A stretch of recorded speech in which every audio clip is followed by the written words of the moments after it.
Pernahkah kalian membayangkan sebuah negara sekecil satu pulau, bahkan lebih kecil dari negara bagian Amerika Serikat, ternyata pernah menaklukkan seperempat wilayah dunia? Kalau ditanya negara mana yang paling berkuasa di dunia, kebanyakan orang pasti langsung menjawab Amerika Serikat. Padahal jawaban sesungguhnya jauh lebih mengejutkan.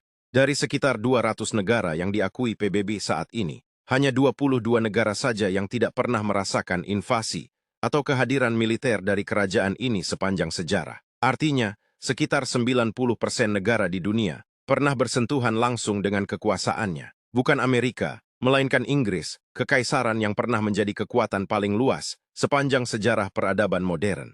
Pada puncak kejayaannya sekitar tahun 1920, kerajaan Inggris menguasai wilayah seluas hampir 36 juta kilometer persegi, atau seperempat total daratan bumi, dengan populasi di bawah kekuasaannya mencapai lebih dari 400 juta jiwa. Hampir seperempat populasi dunia kala itu. Wilayah kekuasaan mereka membentang dari Kanada, hampir seluruh anak benua India, sebagian besar Afrika, Australia, hingga pulau-pulau kecil di Pasifik seperti Fiji dan Tonga. Foto-foto lama dari masa kolonial menjadi bukti nyata betapa luasnya cengkeraman kekuasaan tersebut. Mulai dari potret pejabat kolonial yang santai ditandu penduduk pribumi, hingga dokumentasi pekerja lokal yang menarik tali kipas manual tanpa henti, demi menyejukkan ruangan para tuan Inggris. Semua menggambarkan relasi kuasa yang begitu timpang selama ratusan tahun.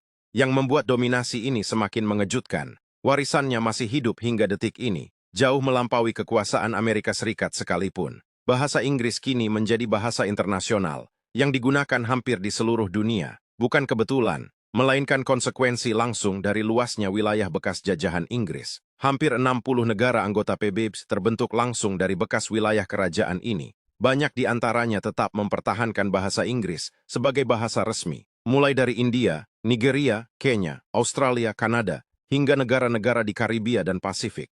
Bahkan hingga kini, setiap 7 hari sekali, ada saja negara di dunia yang memperingati hari kemerdekaannya dari Inggris. Fakta yang menggambarkan betapa panjangnya jejak kekuasaan kerajaan kecil ini, sebuah pulau yang bahkan lebih kecil dari negara bagian Amerika Serikat, namun sanggup menaklukkan seperempat dunia. Tapi mikir-mikir lagi, pantas aja kalau ketemu orang dari negara manapun, terus ngobrol pakai bahasa Inggris, ujung-ujungnya nyambung. Ternyata bukan karena bahasa Inggris gampang dipelajari, tapi karena dulu Inggris emang niat banget mampir ke hampir semua negara, sampai bahasanya ketinggalan di mana-mana.